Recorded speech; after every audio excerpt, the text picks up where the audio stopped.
A tinta mal tinha secado nos papéis da escritura quando pisei no deck da minha nova casa em Nags Head.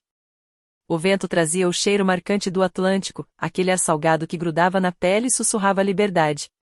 Pela primeira vez em anos, respirei como se o ar me pertencesse. A casa não era extravagante, apenas telhas já gastas pelo tempo, janelas largas e uma vista das dunas que se curvavam com graça em direção ao mar. Mas era minha, um espaço que conquistei com anos de trabalho silencioso, uma declaração de que eu já não vivia à sombra de ninguém. O telefone tocou antes mesmo de eu largar a pasta com a escritura.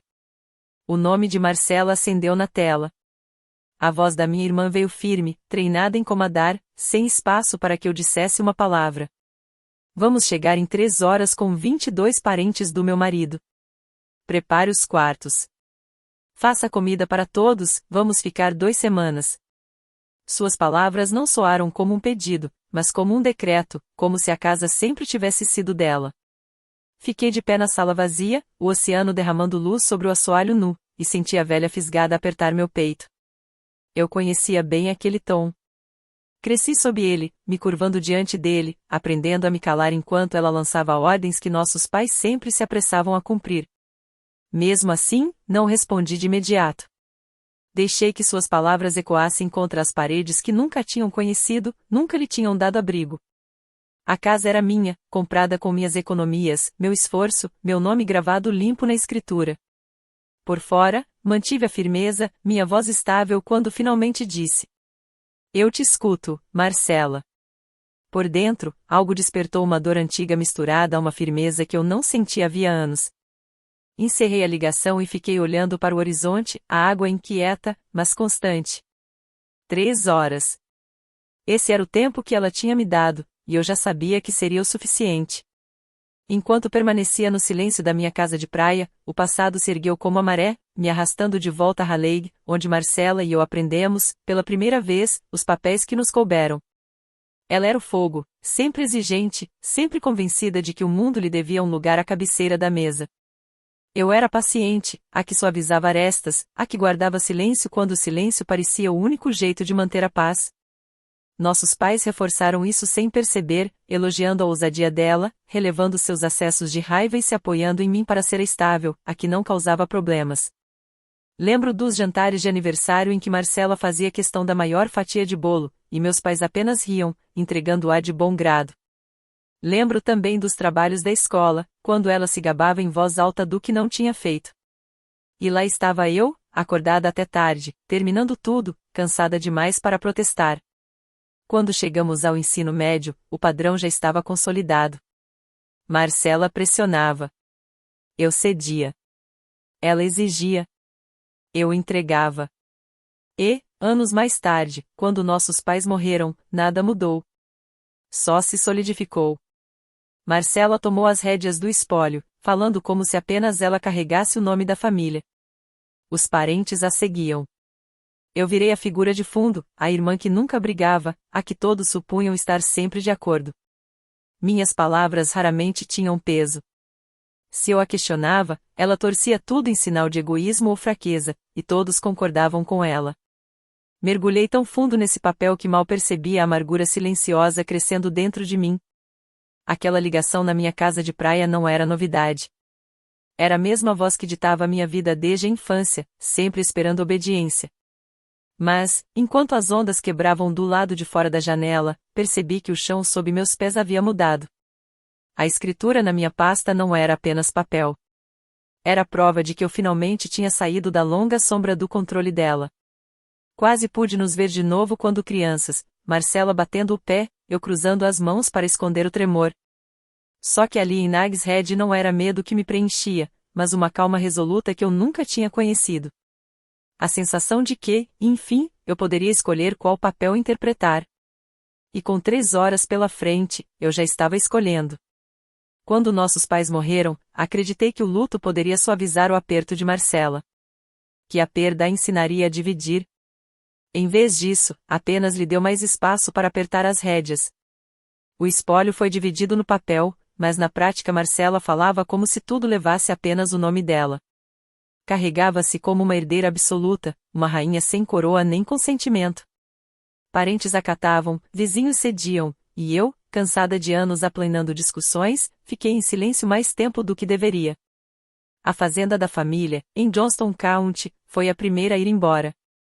Era o orgulho do meu pai, fileiras de soja e milho que se estendiam até o horizonte. Eu queria mantê-la, ou pelo menos arrendar a terra para que continuasse produzindo. Marcela insistiu em vender. Trabalho demais, dizia ela, embora nunca tivesse colocado a mão nos campos. Em poucos meses, já era passado loteada para incorporadoras, nivelada para virar um conjunto de casas. Depois, veio a casa em Raleigh. Nossos quartos de infância ainda guardavam um leve cheiro de cedro dos armários antigos. Sugeri restaurá-la, até mesmo morar lá enquanto decidíamos o que fazer. Marcela trouxe empreiteiros em poucas semanas, derrubando paredes, esvaziando os cômodos. Quando terminou, o lugar estava irreconhecível. Nossas lembranças apagadas como se fossem manchas. Eu permanecia ao lado em cada decisão, minhas objeções descartadas com uma risada ou uma palavra ríspida. Ela chamava aquilo de praticidade. Eu sabia bem o que era. Controle. O mesmo padrão que nos moldara desde a infância. Pedaço por pedaço. O que poderia ter sido dividido era engolido pela certeza dela. A casa da praia deveria ser diferente. Não tinha sido herdada. Não estava ligada ao nosso passado. Foi comprada com o meu dinheiro. Resultado de anos de plantões no Duque Regional, de uma vida frugal enquanto os outros presumiam que eu não tinha nada meu. Imaginei-a como uma página em branco, um espaço livre do alcance de Marcela. Mas sua ligação me lembrou que ela não precisava ter a escritura para se sentir no direito de tomar posse. A presunção sempre foi sua moeda. E agora, com o Atlântico diante da minha janela e 3 horas correndo contra mim, percebi que não podia deixar a história se repetir. Reconheci a armadilha no instante em que desliguei. Se dissesse não diretamente a Marcela, tudo se desenrolaria como sempre. Ela elevaria a voz, distorceria minha recusa em crueldade, e quando a gritaria cessasse, eu já teria sido marcada como ingrata ou egoísta. Esse fora o ritmo de nossas vidas, ela exigindo, eu me defendendo, e todos os demais assentindo como se a versão dela fosse a única verdade. Mas esta casa não era uma herança compartilhada. Era minha, uma linha traçada em tinta e reconhecida pela lei. Eu não podia deixá-la transformar aquilo em mais um campo de batalha do qual eu sairia derrotada. Pela primeira vez, eu não lutaria nos termos dela. Peguei a pasta que carregava desde a assinatura da escritura e folheei as anotações rabiscadas nas margens. Durante o processo de compra, eu havia reunido nomes, serviços locais, empresas de administração, contatos caso algum dia decidisse alugar a casa por temporada. Antes, eu pensava neles como possibilidades para o futuro. Agora, eram ferramentas de sobrevivência. Liguei para um administrador de imóveis em Nags Head, expliquei que precisava da casa ocupada imediatamente e perguntei se havia inquilinos disponíveis. Havia turistas à espera de uma vaga, dispostos a pagar acima do valor de mercado por uma estadia de última hora. Colocamos o contrato em andamento. Depois, contatei uma empresa de buffet em Kill Devil Hills, organizando a entrega de comida ainda naquela noite. Por fim, chamei uma equipe de mudanças, pedindo que ficasse de prontidão caso eu precisasse de ajuda com roupas de cama e móveis. A cada ligação, uma calma estranha se instalava em mim. Eu não estava em pânico, não corria. Era deliberada, precisa, como se todos aqueles anos de silêncio tivessem me preparado para esse momento. Marcela me dera 3 horas. Era o bastante. Quando desliguei o telefone, senti a casa se firmar ao meu redor. O oceano além do vidro já não soava como ameaça, mas como promessa. Pela primeira vez, eu não esperava a tempestade dela passar. Eu me preparava para enfrentá-la. Caminhei pela casa devagar, de cômodo em cômodo, deixando a mão deslizar pelas paredes nuas como se quisesse me ancorar. Cada espaço ainda estava sem móveis, sem fotografias de família, uma tela em branco à espera da minha decisão sobre o que abrigaria. Parei no maior quarto, imaginando a vista que Marcela certamente teria reivindicado para si, distribuindo ordens enquanto todos se alinhavam. O pensamento já não me enchia de temor. Apenas aguçava minha determinação. O administrador de imóveis retornou a ligação dentro de 1 hora. Uma família de Virginia Beach estava desesperada por um aluguel de 2 semanas e chegaria naquela mesma noite. Já haviam feito a transferência do depósito acima do valor de mercado, por ser uma reserva de última hora. O tom dele carregava tanto surpresa quanto respeito quando concordei sem hesitar. Ouvi o teclar do computador enquanto ele confirmava a papelada. A casa estaria pronta, prometeu, e ele mesmo viria pessoalmente para supervisionar a entrega das chaves. Desliguei e fui até a cozinha. Os balcões brilhavam, vazios, exceto pela pasta e pela pilha de documentos que eu havia trazido de Raleigh. Abri um envelope que guardara escondido por anos. Eram cópias de saques que Marcela tinha feito do fundo da família. Transações lançadas em meu nome, quando eu já estava cansada demais para brigar. Lembrei das noites em que voltava do Duque Regional depois de turnos duplos, cheirando a desinfetante e puro cansaço, enquanto ela esvaziava contas que eu mesma ajudara a construir.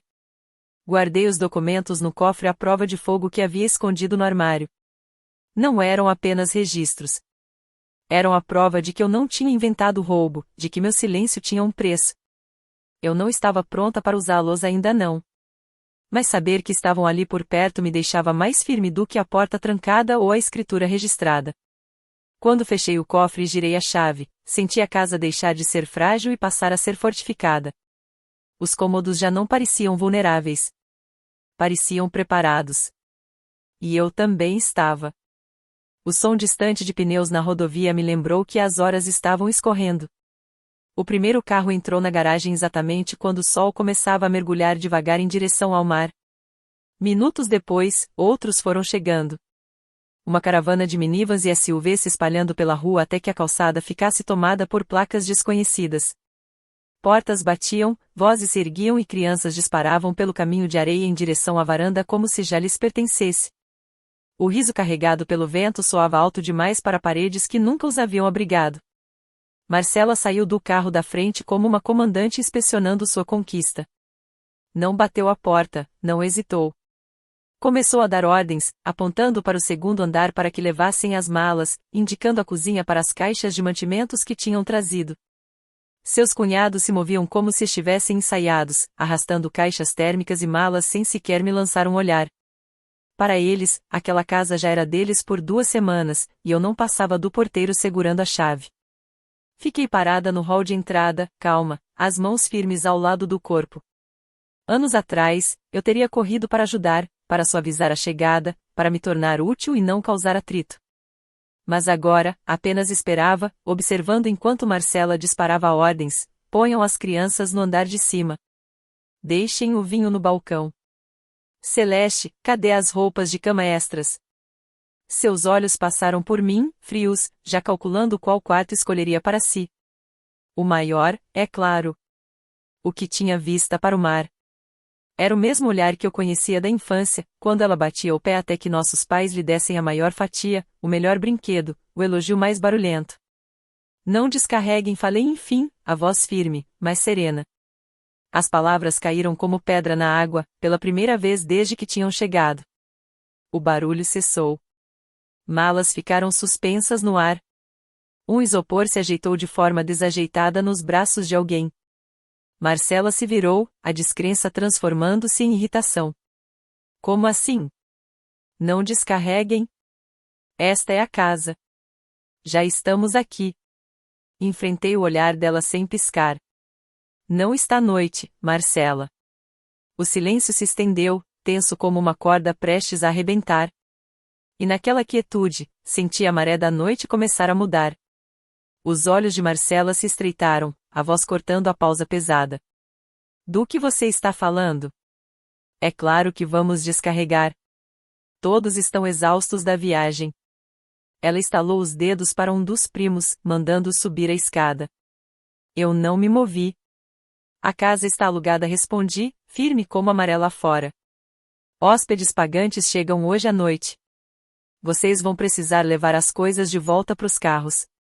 Por um instante, ninguém reagiu, como se minhas palavras fossem ditas em um idioma que não conseguiam traduzir. Então, a confusão começou a se espalhar pelo grupo. Alguns cunhados se mexeram, desconfortáveis, trocando olhares, o peso das caixas nas mãos de repente ficando incômodo. Um primo murmurou quase sem voz. A gente não sabia. Bem nesse momento, o administrador do imóvel apareceu na entrada da garagem, prancheta em mãos, camisa impecável, passos firmes. Cumprimentou-me primeiro e só depois voltou-se para Marcela, com um distanciamento profissional. Senhora, esta propriedade foi reservada. 2 semanas pagas adiantado, acima do valor de mercado. Estou aqui para preparar a chegada dos inquilinos. Os sussurros cresceram, a vergonha colorindo rostos que, instantes antes, estavam cheios de riso. A expressão de Marcela se contorceu, a descrença se chocando com a indignação. Isso é um absurdo. Nós somos sua família. Estranhos não vêm antes de nós. Deixei o silêncio respirar antes de responder. Esta não é uma pousada de família. É um investimento. Um pelo qual trabalhei, que me pertence e que começa a se pagar a partir de hoje à noite. Uma linha havia sido traçada, e todos podiam enxergá-la. Alguns dos cunhados desviaram os olhos, outros recuaram em direção aos carros, saindo do lado dela para uma posição neutra. A força da comitiva vacilava, e a certeza que Marcela sempre vestira como armadura começava a rachar. Ela olhou ao redor, esperando que alguém a apoiasse, que ecoasse sua revolta. Mas a multidão atrás dela já não era unida. Estava se fragmentando, a lealdade em que se apoiava dissolvendo-se em um silêncio constrangido. O rosto dela corou, rubro, quando se voltou para mim, a voz se elevando, desesperada para recuperar o terreno que estava perdendo. Mas eu já havia preparado o palco para o que viria a seguir. A fúria de Marcela crescia, sua voz aguda o bastante para cortar vidro. Então, alcancei a pasta que trouxera de Raleigh e retirei um envelope simples, grosso de papéis, segurando-o entre nós. Ela hesitou, a desconfiança passando em seu rosto antes de arrancá-lo da minha mão. Sua bravata vacilou enquanto folheava as páginas, extratos bancários, cópias de saques do fundo da família, cada linha marcada com a assinatura dela ao lado do meu nome e anos de desvios disfarçados de gestão prática. Eu os tinha guardado em silêncio, esperando o momento em que calar não seria mais fraqueza, mas arma. As mãos dela tremiam, os papéis chacoalhando ao vento. A raiva distorcia suas feições, mas por baixo dela eu via algo mais cortante. Medo. Pela primeira vez, o controle não era absoluto. Se você encostar nesta casa, falei de forma firme e serena, cada centavo que roubou vai virar registro público. Tribunal, comunidade, todos saberão. Eu não vou me calar de novo. Um silêncio caiu sobre a entrada. Um dos cunhados, um homem que eu mal reconhecia, se remexeu desconfortável antes de pegar 2 crianças pela mão e guiá-las de volta para o carro. Seu olhar encontrou o meu por um instante, cheio de uma desculpa que não era dele para dar. O som de uma porta batendo quebrou a tensão, lembrando a todos que aquilo não era um encontro de família. Era um acerto de contas. A voz de Marcela falhou quando tentou reagrupar, o tom confiante se desfazendo. Você não teria coragem, sibilou, mas já não tinha força de antes. Sua plateia estava se dissipando, seu poder se desfiando sob a luz do dia. Mantive-me firme, deixando que ela visse a calma em mim. Uma calma que ela não conseguia abalar. Ela apertava o envelope nas mãos, desesperada e acuada, sua fúria já não surtindo o efeito de outrora. O silêncio ao redor não era mais só meu. Pertencia a todos que a observavam vacilar. E, à medida que mais parentes se afastavam em direção aos carros, eu soube que o colapso estava apenas começando. Motores começaram a roncar, um por um, enquanto a caravana se desfazia. Portas batiam, vozes abafadas ecoavam pela rua, e eu captei fragmentos de sussurros, comentários sobre a arrogância de Marcela, sobre seu hábito de sempre tomar tudo como certo. A multidão que chegará com tanto barulho e certeza agora se dispersava em uma retirada silenciosa, cada passo para longe corroendo a autoridade que ela usava como armadura. Marcela permaneceu imóvel na entrada, agarrando o envelope como se ele pudesse desaparecer caso o soltasse. Sua voz explodia em rajadas irregulares, chamando os cunhados, insistindo para que ficassem, tentando reuni-los novamente sob seu comando. Mas eles continuaram se afastando, de cabeça baixa, sem disposição de voltar para o lado dela. As crianças foram presas nos cintos de segurança, os isopores enfiados às pressas nos porta-malas e, um a um, os veículos partiram da casa que ela havia acreditado ser sua por direito. Quando o último carro da caravana desapareceu, chegaram os fornecedores. Vans descarregavam bandejas de comida preparadas para hóspedes que as valorizariam. funcionários entravam com roupas de cama limpas, seus passos firmes e seguros, reorganizando a casa não para a família, mas para inquilinos pagantes. A transição foi perfeita, como se a invasão de Marcela não tivesse passado de uma breve perturbação na maré. Foi então que ela gritou, um som cru que se partiu no ar aberto. Raiva, humilhação, incredulidade, tudo escorrendo sob a luz da tarde, sem ninguém para amparar. Seu poder havia evaporado, sua audiência desaparecido, deixando-a exposta de uma forma que eu jamais tinha visto. Não disse nada. Não precisava. Meu silêncio pesava mais do que qualquer grito dela. Eu havia traçado o limite, desta vez, ele se manteve. Quando fechei a porta, a casa pareceu expirar comigo, já se voltando para a quietude que eu havia conquistado. Naquela noite, levei uma cadeira até a varanda e deixei o som das ondas me atravessar. A areia brilhava pálida ao luar, o Atlântico inquieto, mas constante, um ritmo mais antigo do que qualquer disputa entre mim e Marcela. Acima de mim, as estrelas se estendiam largas e nítidas, indiferentes ao barulho do dia. Pela primeira vez em anos, não senti peso algum me esmagando, nem sombra alguma se estendendo sobre os meus passos. Pensei na menina que eu tinha sido, aquela que cedia, que engolia as próprias palavras para que as de Marcela ecoassem. Aquela que caminhava atrás da irmã em cozinhas de raleigh e pátios de escola lotados, sempre a que aplanava o caminho, que absorvia a dor. Por décadas, confundi paciência com fraqueza, silêncio com segurança. Mas, sentada ali, com o ar salgado roçando meu rosto, compreendi a verdade. Eu nunca tinha sido fraca. Eu estava apenas esperando.